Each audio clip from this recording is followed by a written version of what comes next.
Welcome to the Underground, the Steel City Underground, the black and gold standard for Pittsburgh Steelers coverage. Now, here's your host, Joe Kuzma.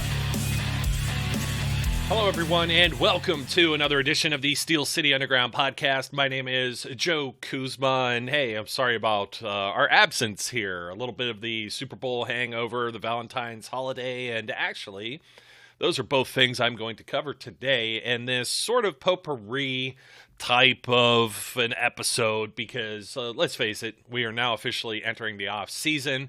Teams can't legally speak with any free agents for roughly another month or so here. I think it's a month and a day, a month or 2 days. So in the interim, and Lord knows you don't want me to talk about quarterbacks again for this particular episode, let's put that one on the back burner for, I don't know, maybe a couple more days. We'll see if we get another show headed your way. Still got to get Ryan's thoughts on some of the rookies here, but they're not going anywhere either. So everyone a little busy, a little bit of the Super Bowl hangover, like I was saying, and maybe this might be the only show we get to you this week. But hey, we're going to see what goes on in the offseason here. Steelers, only big news here, I suppose, would be the hiring of a new offensive line coach. Let me see, Meyer. I had Mike Meyer up here from the Dr. Evil commercials from the Super Bowl as I'm looking at SteelCityUnderground.com. But Pat Meyer, who's been around the block just a little bit here in the past, and we'll see what he brings to the Steelers table here. We got a new wide receivers coach now. Steelers got a new offensive line coach. These were some of the things that everyone was somewhat complaining about. I see some other news float around the interwebs and stuff about Deontay Johnson and what he might want for a contract, and is he a wide receiver one? And geez, people make a big deal out of a couple of the drops that he had, but you look and see what ends up happening. You watch the Super Bowl. There's in high pressure situations, some of that stuff happens. I think we got to get over the Deontay Johnson drop narrative because this season it really wasn't that bad. Yeah, there was a third down once or twice where you go, oh, and you're really upset. Really, is it any worse than what Chase Claypool was? And I'm going to invoke what Brian was saying on the last episode or two. Were we really that surprised when Ike Hilliard was let go? No, I don't really know that we were surprised based on wide receiver performance this past season. But, it's kind of the same thing with Adrian Clem going on. Does it surprise you? It's an initial shock, and then you got the replacement coming out of nowhere. In the case here of not Pat Meyer, but the other coach whose name is now Frizz, man, I tell you, Frisman Jackson, that's what it was. And darn Brian, because he's got Frisbee in my head now as he was saying that. But a couple of new coaches here. And if you think about it, too, everyone says internal hire, this and that and the other thing. I mean, the Steelers brought on Eddie Faulkner a few years ago, running backs coach, North Carolina State, I believe, who originally worked with Jalen Samuels. I thought he's done a heck of a job, mostly with the running backs. You consider the offensive line has been kind of And, Pat Meyer's been around 20 years or so doing this. Frisman Jackson, 14 years. Alfredo Roberts was working with the tight ends. I thought the tight ends were fantastic this season. Mike Sullivan, all these guys are from outside the Steelers organization. And if you want to say Matt Canada was an internal hire, I mean, he was just a lateral promotion after 1 year as the quarterback's coach, knowing more than likely that Randy Fichtner was not going to stick around. Now on the defense, of course, we already mentioned the news of Terrell Austin. So we'll see what else is going to happen here. I imagine they're going to add, they're going to have to add a few more assistants here. Right now you have Grady Brown listed as a secondary coach, but those duties had been split with Terrell Austin before in the past. You have an assistant outside linebackers coach, Denzel Martin, who has been working with Keith Butler previously, was the outside linebackers coach, defensive coordinator. They had Joey Porter there for a little while, let Joey go. Keith Butler was wearing kind of both hats, working with the outside linebackers. You can't deny how well the outside linebackers have played. Jerry Osavsky has been here with the inside linebackers, and then, of course, Carl Dunbar, who came over from Alabama several years ago as the defensive line coach. I think also a pretty excellent job considering who he has to work with, mind you. So the Steelers will they add an outside linebackers coach? Will they add another coach to help with the DBs? Will there be any other defensive assistants added here? I do believe they may do something something here. So keep your eye on that. We'll see what kind of news we have here. I can't believe he had Frisbee in my darn head here. This is meant to be a positive show, a little bit more lighthearted because let's cover the Super Bowl a little bit. Cincinnati Bengals didn't win. You got a lot of people that are trolling them from the Steelers end. I'm like, well, slow your roll. You know what? I'm not going to lie. If it were myself sitting here in this chair and it were the Steelers in the Super Bowl and they had lost, trust me, I'd be telling all of you how great of a season it was for the Steelers. So I'm not going to throw any shade on the Cincinnati Bengals. And I'm not even going to throw any shade on the Cincinnati Bengals and their offensive line. And you see how the game wore down there with Aaron Donald. Aaron Donald is an elite, working on, if not already, all-time great. He's in rare air, the same way TJ Watt is. Defensive players who can take over a game that are, the top 1% or whatever in the league. There's no denying that about Aaron Donald, multiple-time Defensive Player of the Year, even though he shouldn't have gotten it the year before over TJ Watt, or was that 2 years ago? I'm trying to think, and then Gilmore, of course, got it. These things, those are trivial. TJ Watt finally gets his due, right? Defensive Player of the Year. We're a little nervous about that. We're still biting our fingernails. And at the same time, Pro Football Focus puts out a list, I think, of their top 100 or top 150 NFL players. And they still don't have TJ in the top 20. It's just like, man, if you could just double down. See, I'm telling you right now about the Bengals and not throwing shade at them, because even though they lost the Super Bowl and you could do a little Simpsons Nelson, they whooped the Steelers twice. You know what I mean? And there's no denying that. It did way better than anybody ever thought that they were. And now you feel that they're a legitimate threat after having the season that they had. I do have some reasons as to why that might not be. But this isn't your grandfather's Bengals team. This isn't even your father's Bengals team. And, for some of the Steelers fans out there, I understand some of you are maybe a little bit younger than myself, definitely younger than Brian. And, maybe all you know is winning, and you've only grown up with having Ben Roethlisberger the last 18 years, or you were a baby when Cordell Stewart or Tommy Maddox and some of these other guys were playing under center. So that was me in the 80s. You know what? I was getting into football at the tail end of all the Cleveland Browns fans around me. We would make fun of Bernie Kosar or Vinny Testaverde, and they were making fun of Bubby Brister and he who shall not be named. So that actually was around the time that the Steelers turned around a little bit with Bill Cowher coming on as a coach, and that was 92. So, I mean, you just think about that and put that into perspective with some of the things. It's just like, hey, I'm not going to try and some people are in panic mode and things like that, and we covered some of that, but I don't have any reason to panic. The Bengals, they will play a first-place schedule this upcoming season, so they're going to have, on paper at least, the Steelers obviously had the hardest schedule in the NFL this year with a ragtag group of players. I understand Ben. It's still Ben. So as long as you don't have a quarterback that turns the ball over, which I don't think Mason Rudolph is that quarterback. Don't put him in the class of Landry Jones. Is he going to light up the scoreboards? Not necessarily, but,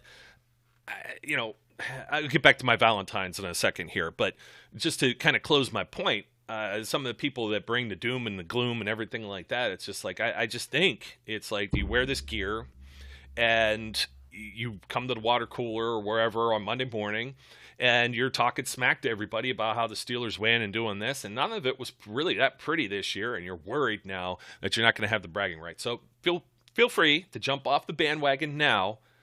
Don't come back in the fall when the Steelers are winning.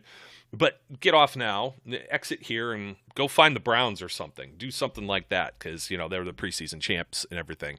So, anyways, Super Bowl. The reason I'm bringing that up is you've got everyone that's saying, they got to tank and get a quarterback like Joe Burrow. Not Joe Burrows, which has been driving me crazy, everybody on TV saying his name wrong. And then you've got the other end of it where I don't know if the Rams are going to field a team this upcoming season. I mean, they got Matt Stafford, who, if you were listening to this show 1 year ago, I was banging my fist on this desk. Maybe not literally, but I was kind of hoping you had a regime change in Detroit.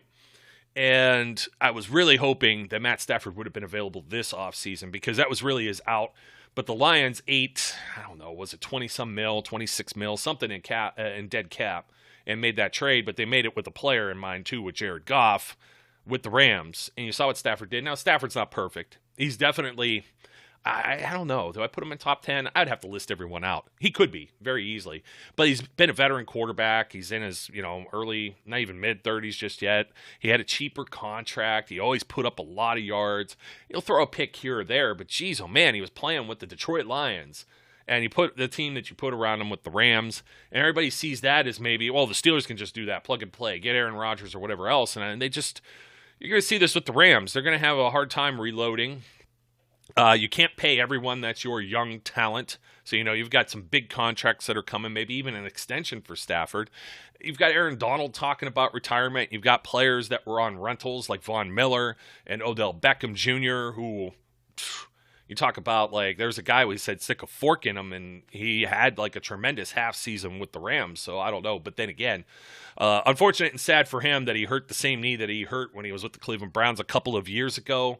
That was just unfortunate. He was really off to a hot start in the game.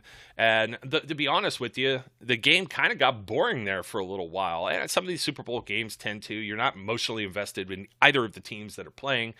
And that's about how it goes. But we know the officiating took center stage once again. And we know the Jalen Ramsey play, and some people have overlooked that to go right to the end of the game and say how the refs handed the Rams the game. And I can't say, sitting from this chair, I see both sides of this.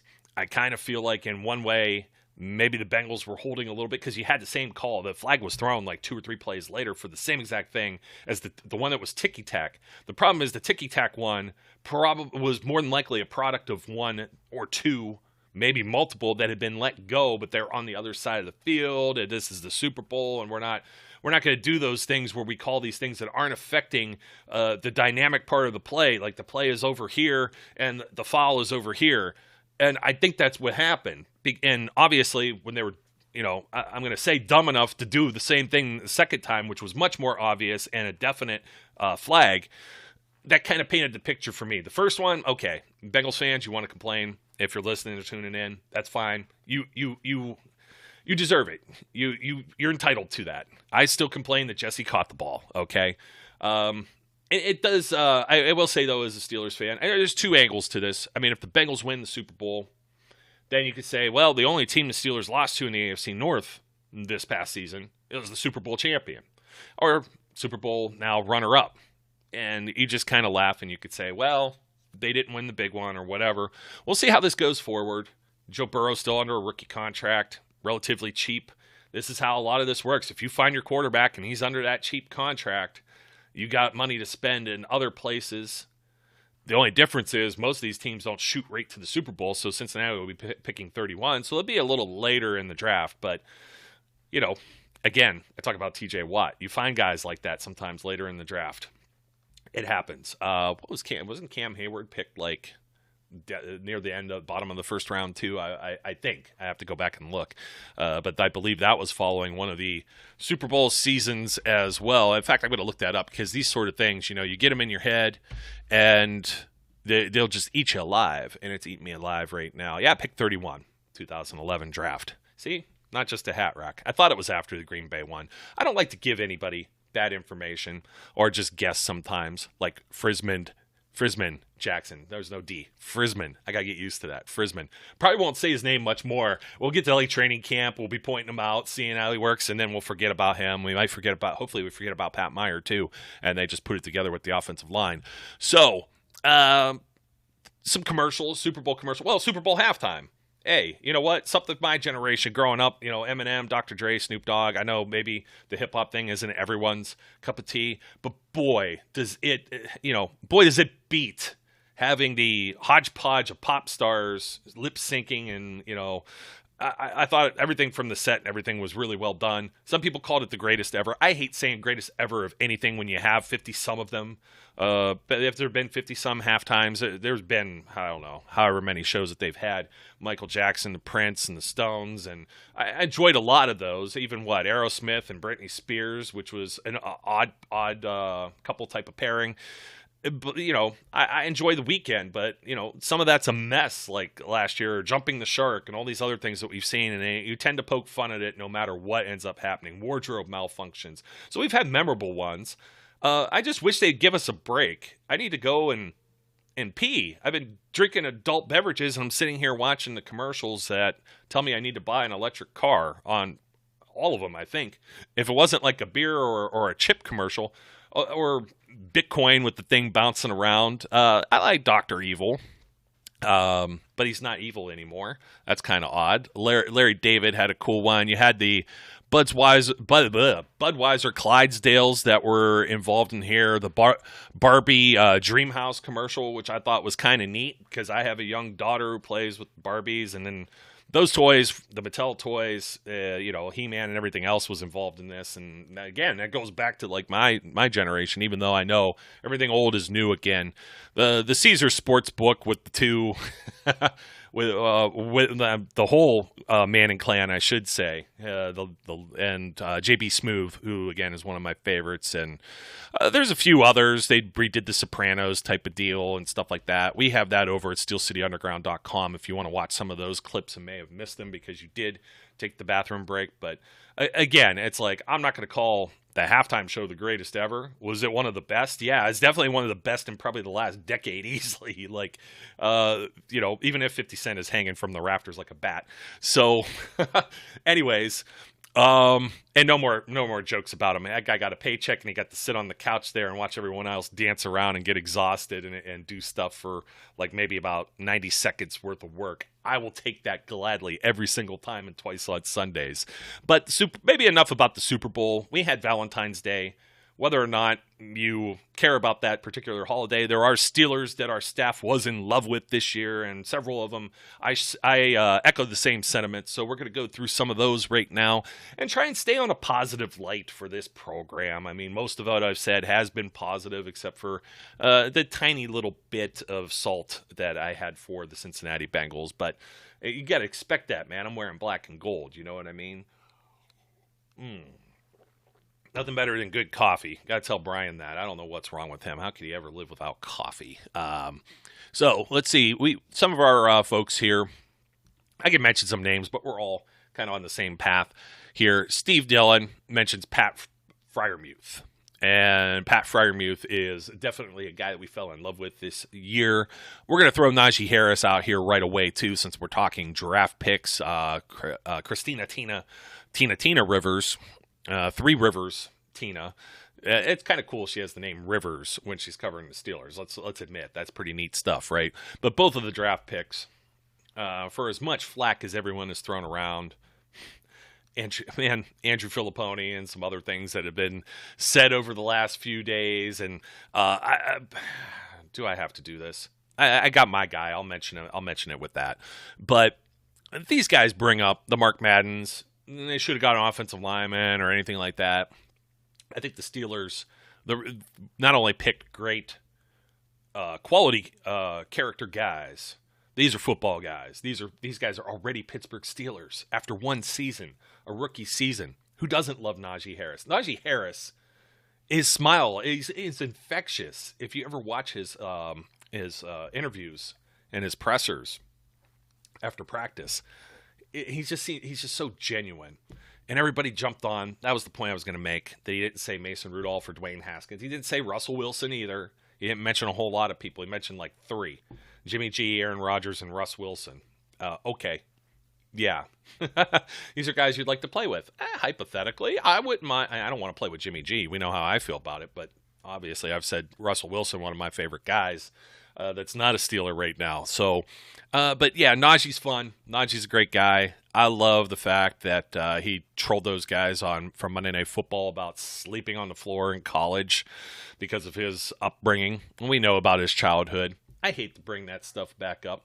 I mean, it doesn't define Najee Harris. Just look at him. That doesn't define him.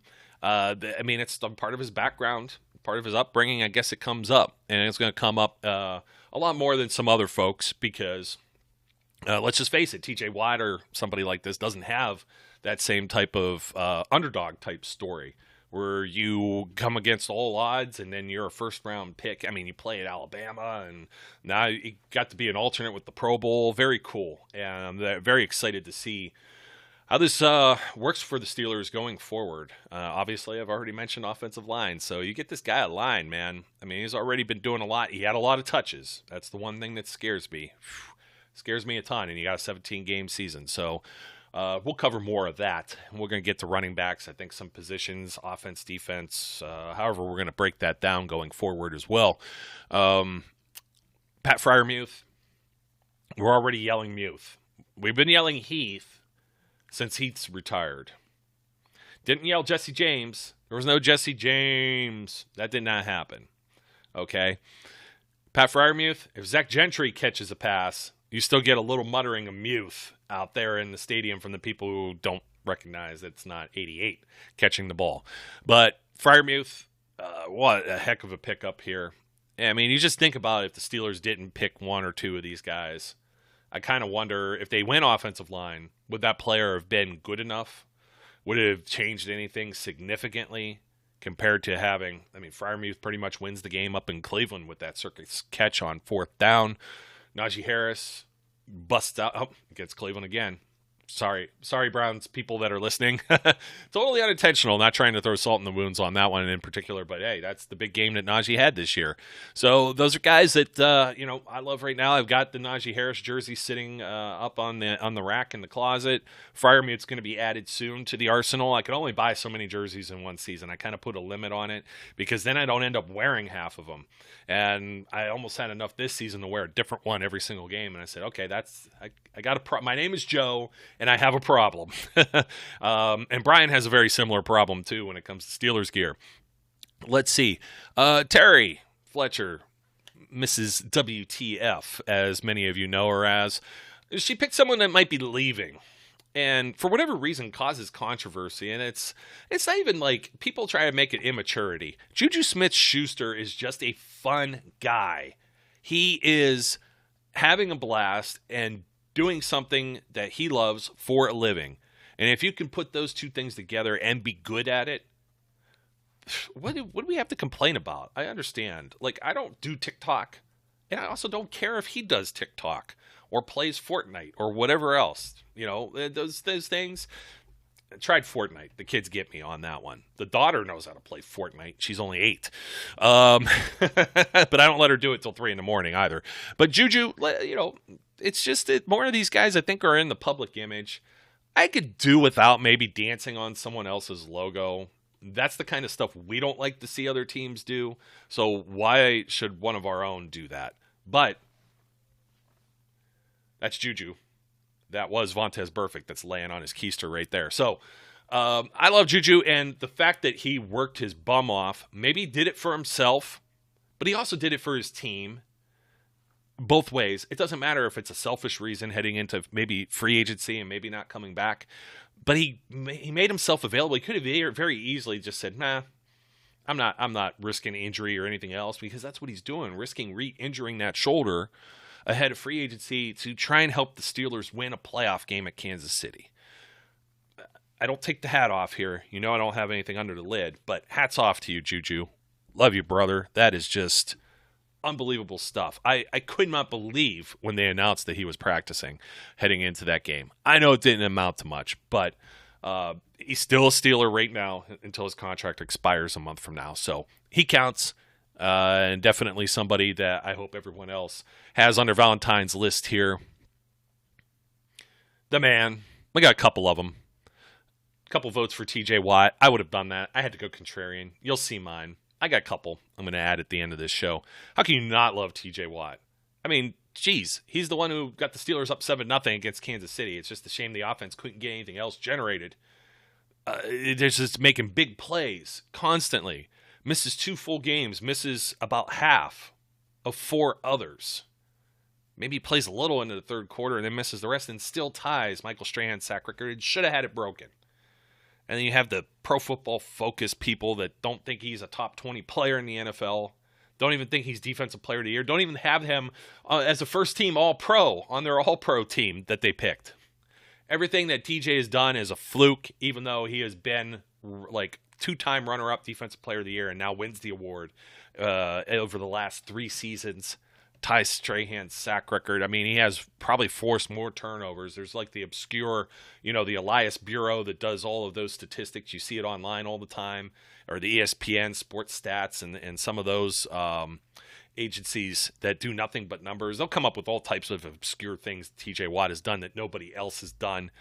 How can you not love that? I still remember when people didn't love this pick. Kevin Colbert doesn't know what he's doing. He's only picking this guy because he's, of his older brother, JJ. They have the same name. Yada, yada, blah, blah, blah. Look how it turned out. And a lot of people were PO'd, too, because they played him as a rookie over James Harrison, if you remember that whole deal. Wow. And it's hard to believe that TJ's been around already for 5 years. That's just crazy. The NFL, life in general is just too short. But, man, life in the NFL, you blink and it's over. You know what I mean?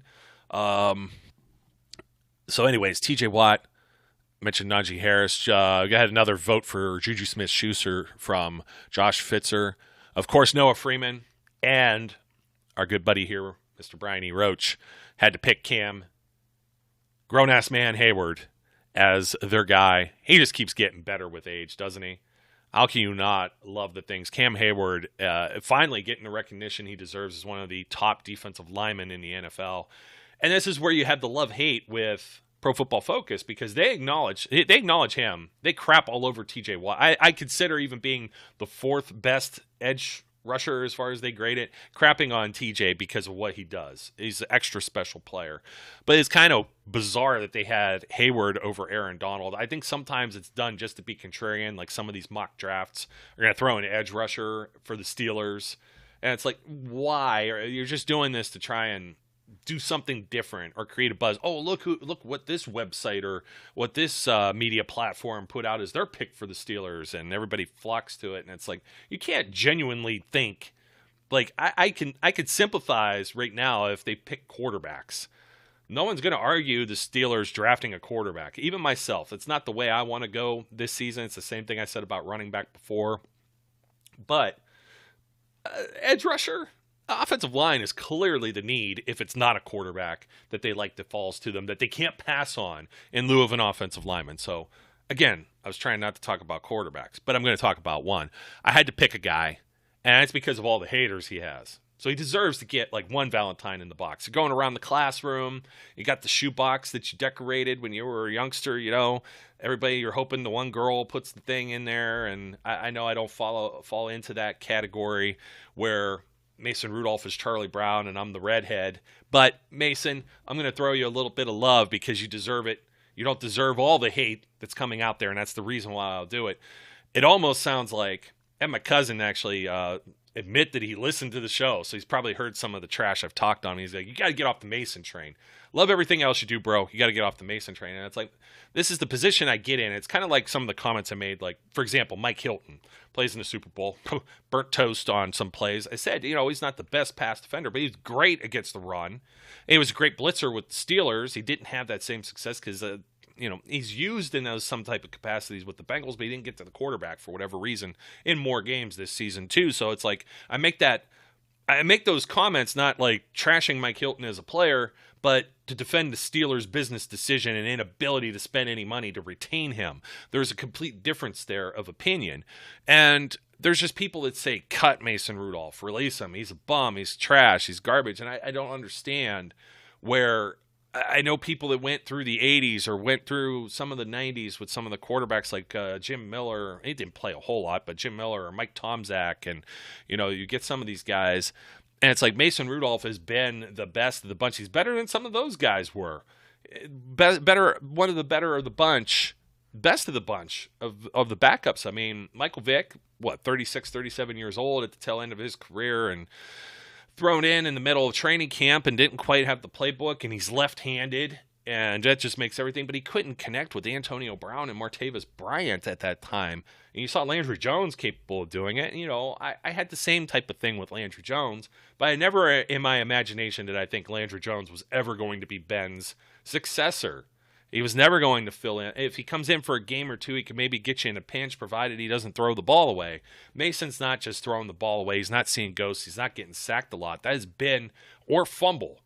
Any of the turnover categories or negative plays, there really isn't that many of them. If he misses a receiver, good Lord, he's had 10 starts, and the guy hasn't really been playing full time since college. It's been 4 years. Oh, if he had something, we would see it. He would already be playing over Ben Roethlisberger. I mean, if you drafted anybody else, it's the same argument with Lamar Jackson. If you took Lamar Jackson, was he ever coming off the bench and doing any of these things? And I would argue that first season Lamar Jackson, he gets an MVP later, but that first year where he plays half a season, that would have been in 2019 when Ben gets hurt. It would have been a lot of the same kind of ugly ironing out of things, because it would have still been Ben's offense the same way it was Joe Flacco's offense in Baltimore. So these things get to be a little bit of nonsense.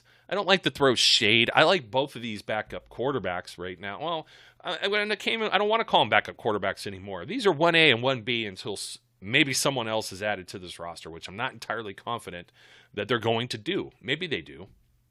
But then you got a love triangle. Like, how are you going to get any consistency or rhythm if you're constantly changing the starter? I think that would make 2022 a bigger mess. I'd rather go in with the two horses, let one take the lead, and then if that one fails, you probably don't even get halfway through the season. We'll see where the bye is. Let's say it's a week 7 or week 9 bye. And that might be a good turning point to say, do we need to change gears? And then you have 2 weeks of giving the other guy who didn't win the job originally those reps, and 2 weeks to prepare to be the starter. I'm totally cool with that. And if it completely blows up in our face, we're going to be talking about drafting quarterbacks next year, and there'll be a potentially better free agent class. A lot of these guys are going to get extensions. Derek Carr's already talking about it. So a lot of these hypotheticals, it's like when people are talking about these things in January and February, and you're talking about hiring coaches and GMs and coaches, I mean, not just head coaches, but like the Steelers are, and staff, and it's all conjecture, and it just drives me crazy. But we had a lot of good things to be happy about this year. Ben Roethlisberger should go on the list of people that you love. I know he just retired, but man, did he get to go out like nobody else, really. I mean, Peyton Manning got to go out on top with a Super Bowl ring, but Ben got the full farewell, goodbye. They got into the playoffs. The team rallied. Just really good stuff that should make you feel proud of being a Pittsburgh Steelers fan. And we'll see what happens going forward with his replacement, as I said. But I don't like to throw shade on a guy that actually hadn't been too bad. I know I get into statistics and people like to eyeball some things, but it's kind of a blend. And I just think sometimes you're seeing things, or you're only remembering certain things that you saw. We tend to dwell on the negative a little too often. I mean, you look at reviews on Yelp or Google or anything like that, and what is it, like maybe 1 in every 7 are positive or something like that. So it just bothers me. I'll move on. Let's see who else. Who else can we give some Valentine's love for here? I should at least throw a mention, because of haters, with Chase Claypool too. Chase Claypool, maybe not this season. I mean, he had a big game in his rookie year with 4 touchdowns against Philadelphia, and that catapulted him. But you got to remember, then he only had 6 the rest of the season. I still think he could turn into being a stud. You have the sophomore slumps quite often with wide receivers, and people are talking about trading him. Yeah, what are you going to trade him for? Oh, trade Chase Claypool in a draft pick, because the Steelers have so many of them to give up. They go get Jimmy G, who eats into your cap space. You're not going to turn into the Rams, and the Rams are lucky the Rams are where they are as well, to be completely honest.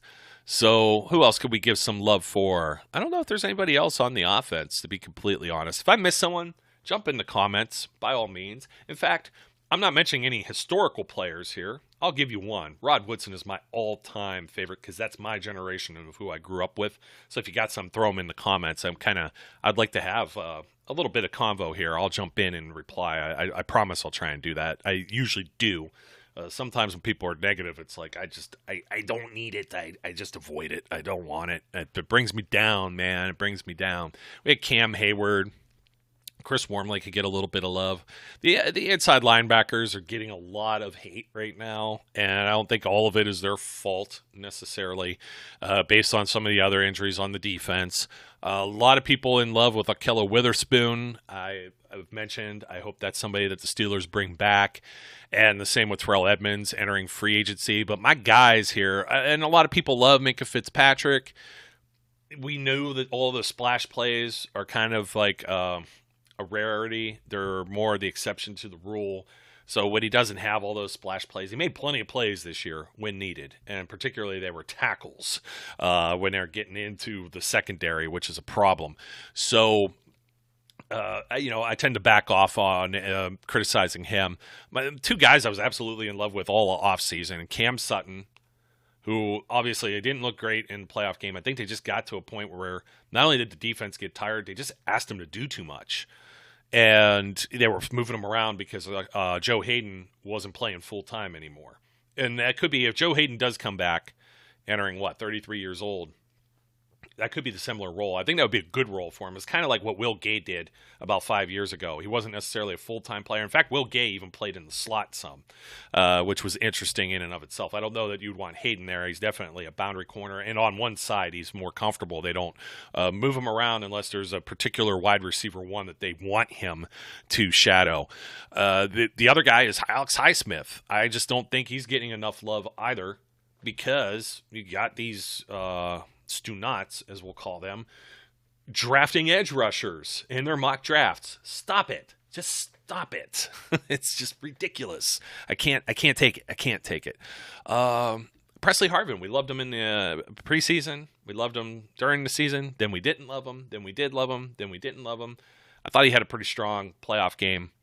Like I said, the mental aspect of some of these things where you have to shut some players down like they do in other sports might have been better for him. Corliss Waitman got plucked off of waivers as the postseason now officially is over with the conclusion of the Super Bowl, headed to the Denver Broncos. So that'll be something to keep an eye on. I believe the Steelers did sign somebody to a futures contract, though, that they'll probably bring to camp, unless there's somebody else that they end up drafting.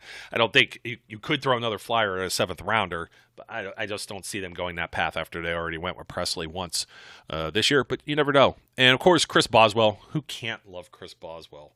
The AFC North is just loaded with these specialists now. You got McPherson with the Bengals. You got Tucker with the Ravens. You got Chris Boswell. And then you have whoever the Browns have as a kicker. But if they find their guy, it's like, geez, oh, man. It's like I said, it's the arms race. You got the same thing with all the top flight pass rushers like Garrett and Trey Hendrickson bolts out of nowhere now, and he's in that conversation with like a Calais Campbell, and everybody's got their their stud, their ace card. That's exactly that's what we should do, is like aces, kings, queens. We should go through a whole deck of cards and assign someone a suit and then a player to that one, and we'll end up finding out who is down at the bottom 2, 3, and 4 as far as but that could be an interesting type thing. Maybe that's something we'll discuss here in the future. I've never thought about that. This is just me rambling and an original thought that's coming through. I'm going to leave it at that. I think you should love Mike Tomlin too, because I really do believe that there's a couple of different things. He's catching flack for calling defenses. I've already mentioned this. Andy Reid calls his offenses. You got a bunch of coaches that do this within their specialty. Maybe some of yous were right. Maybe Keith Butler was a problem. Maybe Mike Tomlin, being the head coach, said, I got to take control of this. And was it pretty? Well, the guys they had on the field wasn't necessarily pretty at times. Like I said, it resembled preseason defense with some of the names that you ended up having out on the field. Taco Charlton, who didn't start the year with the Steelers whatsoever, former first-round pick, but he bounced around several teams. And Derek Tuska, former seventh-round pick from North Dakota State, getting some significant playing time in spots. And Robert Spillane getting inserted there. And James Pierre, who flamed out as a camp phenom. And even Marcus Allen or Trey Norwood. I mean, some of the names, there was a plethora here of defensive linemen, from Henry Mondow, Chris Wormley, who did very good, but wasn't expected to be a starter when you're heading into training camp this year. You're expecting Tuitt and Alualu, Carlos Davis, Isaiah Buggs, who's no longer on the team. So some hats off and some love for Mike Tomlin too. I know a lot of people roll their eyes at, well, he hasn't had a losing season, but what has he done otherwise? Well, everybody is giving Mike Vrabel all these props for all the injuries that they had, but the Steelers get drug across the finish line with a lot of the same similar type scenarios, late round picks, rookies, street free agents, practice squad players, and that all comes down to coaching. And there's the guy at the top that is responsible for some of that. So you're not going to hear me say a whole lot of negative with Mike Tomlin. Sometimes you scratch your head. There was that wild card game the year before with the Cleveland Browns, and why didn't they go for it on fourth down? Those things, you're going to get some of that criticism, but I'm not in the fire Tomlin camp. I don't think I ever will be unless this thing goes completely off the rails. You see some coaches that have been around for a while and lose touch, and I don't think that Mike Tomlin is quite at that point just yet. So we're going to see. A lot of people say he was riding Ben's coattails, but man, I mentioned a bunch of backup quarterbacks earlier, and some that I didn't, like Charlie Batch and Byron Leftwich, Dennis Dixon, Landry Jones, Michael Vick, a whole lot of these guys, right, got to play because Ben Roethlisberger was hurt.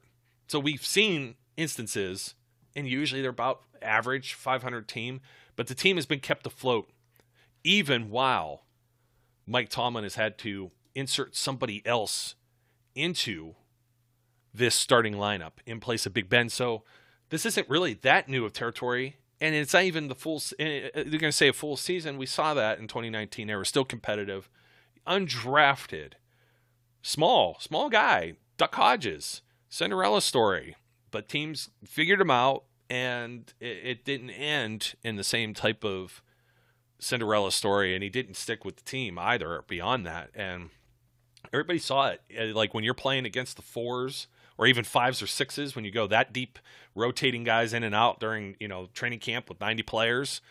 Again, it's nothing against Duck Hodges. I was riding the Duck Hodges wave as well as everyone else was. Bring the rubber ducky back, down the Three Rivers again like they did. And the duck calls and everything else. It was cool nickname. But I think some of those things get guilt by association over to some of the other guys that are backups. And Hodges still, to his credit, beat the Cleveland Browns. Got to throw it in there. But, the defense, and everybody will say the defense was holding in there, and that's what we expect. And hopefully the Steelers have all of their horses in there, and they don't have to deal with a whole lot of injuries, and we'll see what they add or change to this roster, and hopefully the changes they make stick. The changes they tried to make with the offensive line did not stick. Training camp, they were missing these guys and everything else. So Mike Tomlin, again, a virtual hats off to you for another exceptional job. This team could have very easily been a 4-win team. And some people will argue, well, they should do that and they should tank. And yeah, we've got some investigations about that happening now. And maybe those owners won't be owners of said teams if that ends up coming to fruition as being factual. So, come on. Again, the tank thing, and then somebody just trades up over you because they got a bunch of draft picks or whatever, 49ers doing that last year. I will not subscribe to that. And I think it's a lot better going into the offseason. Hey, the players that are under contract are already working on their craft. Maybe they're in Arizona or somewhere with warmer weather, and they're maintaining their bodies and working on certain things or working out with certain people. Kendrick Green with Marquise Pouncey, for example. They're not happy about where they left off in the playoffs, but they know that they're a playoff team, that they're a potential playoff team. And that's something that you build on. A 4-win team isn't something you build on. That's where you start to just scrap everything, wipe the slate clean, and start over. So you won't get me to subscribe to that line of thought. I expect some people to not agree with me. It's okay. You can have your own opinions. Just keep it clean in the comments like I always ask you to. Hopefully you love some of the same Steelers that I do. Let's hear about some of the current ones. We had a whole bunch of them on here. And that's the best thing. It's like you look at this Steelers team. You look versus other teams that, you go and look at like the Jaguars or the Jets. Yeah, I mean, the Jaguars had Trevor Lawrence, but what else do they have there as a foundation? If you've been a fan of some of these teams, you don't have the Cam Haywards and the TJ Watts, Minkah Fitzpatricks, Najee Harris, and all of these excellent players, of which they add more excellent players, or at least guys that might play above their pay grade. You know what I mean? You get some of the overachiever seasons. And when you add all that together, I think the Steelers will be quite all right. It's going to be interesting to see. Like I said, AFC North is going to be very interesting in the coming years as well, and we'll see what happens with that. We'll be talking about more of this throughout the offseason, because what else do we have to talk about? hear your thoughts on the Super Bowl as well. Officiating, as always, we always rag on it. Halftime show, your cup of tea or not, I enjoyed it. I thought it was great. I just wish it wasn't the watching an R-rated movie on USA version with some of the censored lyrics and whatnot. But it came to expect that. When they started playing next episode, I was kind of chuckling. I'm like, oh boy, this should be interesting. So, but hey, you know what? Somebody put out a meme. I'll leave it with that. It's like, when we were complaining about the Stones being on like 15 years ago, and that was our parents, and we're calling them the old timers and whatnot. Oh dear Lord, we have arrived at that situation now. Eminem and some of these guys, Snoop Dogg, what are they, like 50 years old now? And now that's the stuff I listened to growing up. I have become my parents, like the Progressive commercial. Very happy birthday wishes also to Jerome Bettis, the bus celebrating a 50th birthday. So have a good one there if you happen to hear that, Jerome. Blow out all those 50 candles, man. Make it a great one. Folks, don't forget to like, comment, subscribe. And leave some reviews if you haven't already, too. We always appreciate that, particularly for those of you listening on some of the larger audio-only versions of the podcast. For those of you on YouTube, we always appreciate the comments and the likes as well. And check us out next time. We'll see if we get back to you sometime during this week.